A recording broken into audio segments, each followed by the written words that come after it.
साताऱ्यात भर उन्हातही मतदार मतदान करण्यासाठी पडलेत बाहेर। दुपारपर्यंत संपूर्ण जिल्ह्यात 32.78% मतदान।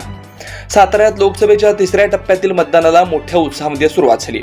सातारकर भर उन्हातही मतदान करण्यासाठी बाहेर पडत असल्यानं सातारकरांमध्ये मतदान करण्याचा उत्साह चांगलाच वाढलाय। दुपारपर्यंत सातारा जिल्ह्यात तब्बल 32.78% मतदान पूर्ण झालं असून अद्यापही मतदान केंद्राबाहेर नागरिक मोठ्या संख्येने रांगा लावून मतदान करण्यासाठी उभे आहेत। सातारा जिल्हा प्रशासनाने मतदारांना कोणती अडचण येऊ नये यासाठी प्रत्येक मतदान केंद्राबाहेर उन्हातून वाचण्यासाठी सावलीची व्यवस्था केली आहे। तर अपंग, अंध आणि वयोवृद्ध मतदारांसाठी विशेष सुविधा देखील उपलब्ध ठेवल्या। तर मतदाराला तहान भागवता यावी यासाठी थंडगार पाण्याची सोय देखील मतदान केंद्राच्या बाहेर प्रशासनाच्या वतीने करण्यात आली आहे। त्यामुळे यंदा सातारामध्ये मतदान करण्याचा चांगलाच उत्साह वाढलाय।